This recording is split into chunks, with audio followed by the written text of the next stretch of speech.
Chapter 10 The Indian Gentleman. But it was a perilous thing for Ermengarde and Lottie to make pilgrimages to the attic. They could never be quite sure when Sarah would be there, and they could scarcely ever be certain that Miss Amelia would not make a tour of inspection through the bedrooms after the pupils were supposed to be asleep. So their visits were rare ones, and Sarah lived a strange and lonely life. It was a lonelier life when she was downstairs than when she was in her attic. She had no one to talk to, and when she was sent out on errands and walked through the streets, a forlorn little figure carrying a basket or a parcel, trying to hold her hat on when the wind was blowing, and feeling the water soak through her shoes when it was raining, she felt as if the crowds hurrying past her made her loneliness greater. When she had been the Princess Sarah, driving through the streets in her brougham, or walking, attended by Mariette, the sight of her bright, eager little face and picturesque coats and hats had often caused people to look after her. A happy, beautifully cared-for little girl naturally attracts attention. Shabby, poorly dressed children are not rare enough and pretty enough to make people turn around to look at them and smile. No one looked at Sarah in these days, and no one seemed to see her as she hurried along the crowded pavements. She had begun to grow very fast, and, as she was dressed only in such clothes as the plainer remnants of her wardrobe would supply, she knew she looked very queer indeed. All her valuable garments had been disposed of, and such as had been left for her use she was expected to wear so long as she could put them on at all. Sometimes, when she passed a shop window with a mirror in it, she almost laughed outright on catching a glimpse of herself, and sometimes her face went red, and she bit her lip and turned away. In the evening, when she passed houses whose windows were lighted up, she used to look into the warm rooms and amuse herself by imagining things about the people she saw sitting before the fires or about the tables. It always interested her to catch glimpses of rooms before the shutters were closed. There were several families in the square in which Miss Minchin lived, with which she had become quite familiar in a way of her own. The one she liked best she called the Large Family. She called it the Large Family not because the members of it were big, for indeed most of them were little, but because there were so many of them. There were 8 children in the Large Family, and a stout rosy mother, and a stout rosy father, and a stout rosy grandmother, and any number of servants. The 8 children were always either being taken out to walk or to ride in perambulators by comfortable nurses, or they were going to drive with their mamma, or they were flying to the door in the evening to meet their papa, and kiss him, and dance around him, and drag off his overcoat, and look in the pockets for packages, or they were crowding about the nursery windows, and looking out, and pushing each other and laughing. In fact, they were always doing something enjoyable, and suited to the tastes of a large family. Sarah was quite fond of them, and had given them names out of books, quite romantic names. She called them the Montmorencys, when she did not call them the Large Family. The fat, fair baby with the lace cap was Ethelberta Beauchamp Montmorency. The next baby was Violet Cholmondeley Montmorency. The little boy who could just stagger, and who had such round legs, was Sidney Cecil Vivian Montmorency. And then came Lillian Evangeline Maud Marian, Rosalind Gladys, Guy Clarence, Veronica Eustacia, and Claude Harold Hector. One evening a very funny thing happened, though perhaps in one sense it was not a funny thing at all. Several of the Montmorencys were evidently going to a children's party, and just as Sarah was about to pass the door, they were crossing the pavement to get into the carriage which was waiting for them. Veronica Eustacia and Rosalind Gladys, in white lace frocks and lovely sashes, had just got in, and Guy Clarence, aged 5, was following them. He was such a pretty fellow, and had such rosy cheeks and blue eyes, and such a darling little round head covered with curls, that Sarah forgot her basket and shabby cloak altogether. In fact, forgot everything but that she wanted to look at him for a moment. So she paused and looked. It was Christmas time, and the Large family had been hearing many stories about children who were poor and had no mammas and papas to fill their stockings and take them to the pantomime. Children who were, in fact, cold and thinly clad and hungry. In the stories, kind people, sometimes little boys and girls with tender hearts, invariably saw the poor children and gave them money or rich gifts, or took them home to beautiful dinners. Guy Clarence had been affected to tears that very afternoon by the reading of such a story, and he had burned with a desire to find such a poor child, and give her a certain sixpence he possessed, and thus provide for her for life. An entire sixpence, he was sure, would mean affluence for evermore. As he crossed the strip of red carpet laid across the pavement from the door to the carriage, he had this very sixpence in the pocket of his very short man-o'-war trousers, and just as Rosalind Gladys got into the vehicle and jumped on the seat in order to feel the cushions spring under her, he saw Sarah standing on the wet pavement in her shabby frock and hat, with her old basket on her arm, looking at him hungrily. He thought that her eyes looked hungry because she had perhaps had nothing to eat for a long time. He did not know that they looked so because she was hungry for the warm, merry life his home held, and his rosy face spoke of, and that she had a hungry wish to snatch him in her arms and kiss him. He only knew that she had big eyes and a thin face, and thin legs, and a common basket and poor clothes. So he put his hand in his pocket, and found his sixpence, and walked up to her benignly. "Here, poor little girl," he said. "Here is a sixpence. I will give it to you." Sarah started, and all at once realized that she looked exactly like poor children she had seen, in her better days, waiting on the pavement to watch her as she got out of her brougham. And she had given them pennies many a time. Her face went red, and then it went pale, and for a second she felt as if she could not take the dear little sixpence. "Oh, no," she said. "Oh, no, thank you. I mustn't take it, indeed." Her voice was so unlike an ordinary street child's voice, and her manner was so like the manner of a well-bred little person, that Veronica Eustacia, whose real name was Janet, and Rosalind Gladys, who was really called Nora, leaned forward to listen. But Guy Clarence was not to be thwarted in his benevolence. He thrust the sixpence into her hand. "Yes, you must take it, poor little girl," he insisted stoutly.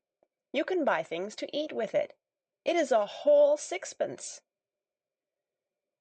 There was something so honest and kind in his face, and he looked so likely to be heartbrokenly disappointed if she did not take it, that Sarah knew she must not refuse him.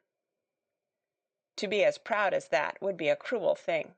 So she actually put her pride in her pocket, though it must be admitted that her cheeks burned. "Thank you," she said. "You are a kind, kind little darling thing." And as he scrambled joyfully into the carriage, she went away, trying to smile, though she caught her breath quickly, and her eyes were shining through a mist. She had known that she looked odd and shabby, but until now she had not known that she might be taken for a beggar. As the Large family's carriage drove away, the children inside it were talking with interested excitement. "Oh, Donald!" This was Guy Clarence's name. Janet exclaimed alarmedly. "Why did you offer that little girl your sixpence? I'm sure she's not a beggar." "She didn't speak like a beggar," cried Nora, "and her face didn't really look like a beggar's face. Besides, she didn't beg," said Janet. "I was so afraid she might be angry with you. You know, it makes people angry to be taken for beggars when they are not beggars." "She wasn't angry," said Donald, a trifle dismayed, but still firm. "She laughed a little, and she said I was a kind, kind little darling thing. And I was," stoutly. "It was my whole sixpence." Janet and Nora exchanged glances. A beggar girl would never have said that, decided Janet. She would have said, "Thank yer kindly, little gentleman. Thank yer, sir." And perhaps she would have bobbed a curtsy. Sarah knew nothing about the fact, but from that time the Large Family was as profoundly interested in her as she was in it. Faces used to appear at the nursery windows when she passed, and many discussions concerning her were held round the fire. "She is a kind of servant at the seminary," Janet said. "I don't believe she belongs to anybody. I believe she is an orphan. But she's not a beggar, however shabby she looks." And afterward she was called by all of them the little girl who is not a beggar, which was of course rather a long name, and sounded very funny sometimes when the youngest ones said it in a hurry. Sarah managed to bore a hole in the sixpence, and hung it on an old bit of narrow ribbon round her neck. Her affection for the Large Family increased, as, indeed, her affection for everything she could love increased. She grew fonder and fonder of Becky, and she used to look forward to the 2 mornings a week when she went into the schoolroom to give the little ones their French lesson. Her small pupils loved her, and strove with each other for the privilege of standing close to her and insinuating their small hands into hers. It fed her hungry heart to feel them nestling up to her. She made such friends with the sparrows that when she stood upon the table, put her head and shoulders out of the attic window and chirped, she heard almost immediately a flutter of wings and answering twitters, and a little flock of dingy town birds appeared and alighted on the slates to talk to her, and make much of the crumbs she scattered. With Melchisedec she had become so intimate that he actually brought Mrs. Melchisedec with him sometimes, and now and then 1 or 2 of his children. She used to talk to him, and somehow he looked quite as if he understood. There had grown in her mind rather a strange feeling about Emily, who always sat and looked on at everything. It arose in one of her moments of great desolateness. She would have liked to believe or pretend to believe that Emily understood and sympathized with her. She did not like to own to herself that her only companion could feel and hear nothing. She used to put her in a chair sometimes, and sit opposite to her on the old red footstool, and stare and pretend about her, until her own eyes would grow large with something which was almost like fear. Particularly at night, when everything was so still, when the only sound in the attic was the occasional sudden scurry and squeak of Melchisedec's family in the wall. One of her pretends was that Emily was a kind of good witch who could protect her. Sometimes, after she had stared at her until she was wrought up to the highest pitch of fancifulness, she would ask her questions, and find herself almost feeling as if she would presently answer. But she never did. "As to answering, though," said Sarah, trying to console herself, "I don't answer very often. I never answer when I can help it. When people are insulting you, there is nothing so good for them as not to say a word. Just to look at them and think. Miss Minchin turns pale with rage when I do it. Miss Amelia looks frightened, and so do the girls. When you will not fly into a passion, people know you are stronger than they are, because you are strong enough to hold in your rage, and they are not, and they say stupid things they wish they hadn't said afterward. There's nothing so strong as rage, except what makes you hold it in. That's stronger. It's a good thing not to answer your enemies. I scarcely ever do. Perhaps Emily is more like me than I am like myself. Perhaps she would rather not answer her friends even. She keeps it all in her heart." But though she tried to satisfy herself with these arguments, she did not find it easy. When, after a long, hard day, in which she had been sent here and there, sometimes on long errands through wind and cold and rain, she came in wet and hungry, and was sent out again because nobody chose to remember that she was only a child, and that her slim legs might be tired, and her small body might be chilled. When she had been given only harsh words and cold, slighting looks for thanks, when the cook had been vulgar and insolent, when Miss Minchin had been in her worst mood, and when she had seen the girls sneering among themselves at her shabbiness, Then she was not always able to comfort her sore, proud, desolate heart with fancies when Emily merely sat upright in her old chair and stared. One of these nights, when she came up to the attic, cold and hungry, with a tempest raging in her young breast, Emily's stare seemed so vacant, her sawdust legs and arms so inexpressive, that Sarah lost all control over herself. There was nobody but Emily, no one in the world, and there she sat. "I shall die presently," she said at first. Emily simply stared. "I can't bear this," said the poor child, trembling. "I know I shall die. I'm cold, I'm wet, I'm starving to death. I've walked 1,000 miles today, and they have done nothing but scold me from morning until night. And because I could not find that last thing the cook sent me for, they would not give me any supper. Some men laughed at me because my old shoes made me slip down in the mud. I'm covered with mud now, and they laughed. Do you hear?" She looked at the staring glass eyes and complacent face, and suddenly a sort of heartbroken rage seized her. She lifted her little savage hand and knocked Emily off the chair, bursting into a passion of sobbing. Sarah, who never cried. "You are nothing but a doll," she cried. "Nothing but a doll. Doll, doll. You care for nothing. You are stuffed with sawdust. You never had a heart. Nothing could ever make you feel. You are a doll." Emily lay on the floor, with her legs ignominiously doubled up over her head, and a new flat place on the end of her nose. But she was calm, even dignified. Sarah hid her face in her arms. The rats in the wall began to fight and bite each other and squeak and scramble. Melchizedek was chastising some of his family.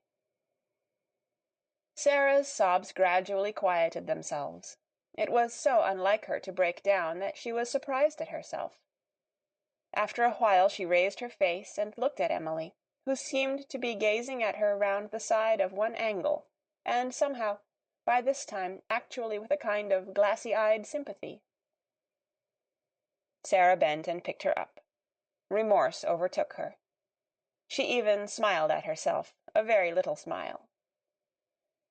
"You can't help being a doll," she said, with a resigned sigh.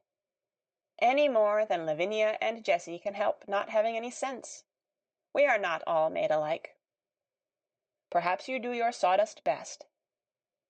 And she kissed her and shook her clothes straight, and put her back upon her chair. She had wished very much that someone would take the empty house next door. She wished it because of the attic window, which was so near hers. It seemed as if it would be so nice to see it propped open some day, and a head and shoulders rising out of the square aperture. If it looked a nice head, she thought, I might begin by saying, "Good morning," and all sorts of things might happen.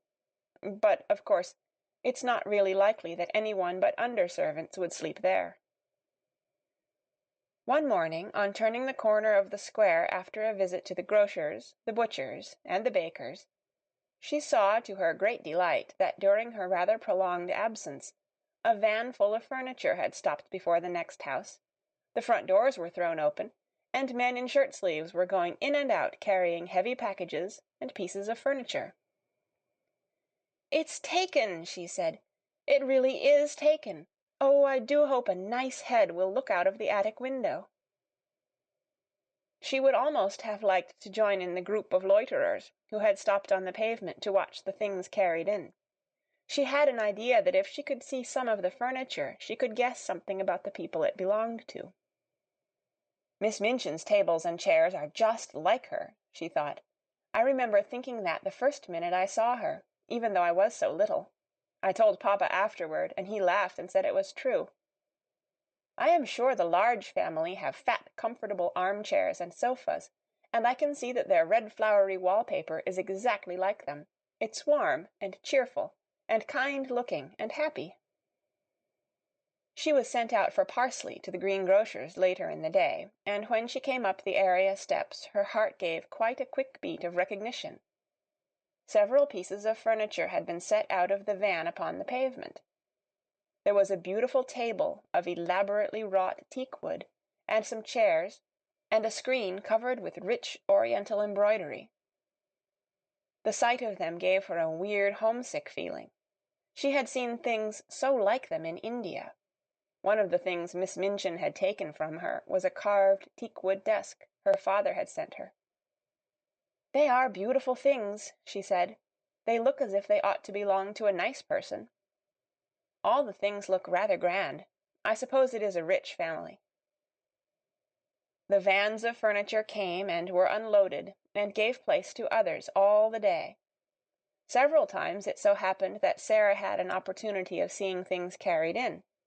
It became plain that she had been right in guessing that the newcomers were people of large means. All the furniture was rich and beautiful, and a great deal of it was oriental. Wonderful rugs and draperies and ornaments were taken from the vans, many pictures and books enough for a library. Among other things there was a superb god Buddha in a splendid shrine. "Someone in the family must have been in India," Sarah thought. "They have got used to Indian things and like them. I am glad. I shall feel as if they were friends, even if a head never looks out of the attic window." When she was taking in the evening's milk for the cook, there was really no odd job she was not called upon to do, she saw something occur which made the situation more interesting than ever. The handsome, rosy man who was the father of the Large family walked across the square in the most matter-of-fact manner, and ran up the steps of the next-door house. He ran up them as if he felt quite at home, and expected to run up and down them many a time in the future. He stayed inside quite a long time, and several times came out and gave directions to the workmen, as if he had a right to do so. It was quite certain that he was in some intimate way connected with the newcomers, and was acting for them. "If the new people have children," Sarah speculated, "the Large family children will be sure to come and play with them, and they might come up into the attic, just for fun." At night, after her work was done, Becky came in to see her fellow prisoner, and bring her news. "It's an Indian gentleman that's comin' to live next door, miss," she said. "I don't know whether he's a black gentleman or not, but he's an Indian one. He's very rich, and he's ill, and the gentleman of the Large family is his lawyer. He's had a lot of trouble, and it's made him ill and low in his mind. He worships idols, miss. He's an 'eathen and bows down to wood and stone. I seen a idol bein' carried in for him to worship. Somebody had oughter send him a track. You can get a track for a penny." Sarah laughed a little. "I don't believe he worships that idol," she said. "Some people like to keep them to look at because they are interesting. My papa had a beautiful one, and he did not worship it." But Becky was rather inclined to prefer to believe that the new neighbor was an 'eathen. It sounded so much more romantic than that he should merely be the ordinary kind of gentleman who went to church with a prayer-book. She sat and talked long that night of what he would be like, of what his wife would be like if he had one, and of what his children would be like if they had children. Sarah saw that privately she could not help hoping very much that they would all be black and would wear turbans, and above all that, like their parent, they would all be 'eathens. "I never lived next door to no 'eathens, miss," she said. "I should like to see what sort of ways they have." It was several weeks before her curiosity was satisfied, and then it was revealed that the new occupant had neither wife nor children. He was a solitary man with no family at all, and it was evident that he was shattered in health and unhappy in mind. A carriage drove up one day and stopped before the house. When the footman dismounted from the box and opened the door, the gentleman who was the father of the Large family got out first. After him there descended a nurse in uniform. Then came down the steps 2 men-servants. They came to assist their master, who, when he was helped out of the carriage, proved to be a man with a haggard, distressed face, and a skeleton body wrapped in furs. He was carried up the steps, and the head of the Large Family went with him, looking very anxious. Shortly afterward a doctor's carriage arrived, and the doctor went in, plainly to take care of him. "There is such a yellow gentleman next door, Sarah," Lottie whispered at the French class afterward. "Do you think he is a Chinee? The geography says the Chinee men are yellow." "No, he is not Chinese," Sarah whispered back. "He is very ill. Go on with your exercise, Lottie." "Non, monsieur. Je n'ai pas les canifs de mon oncle." That was the beginning of the story of the Indian gentleman.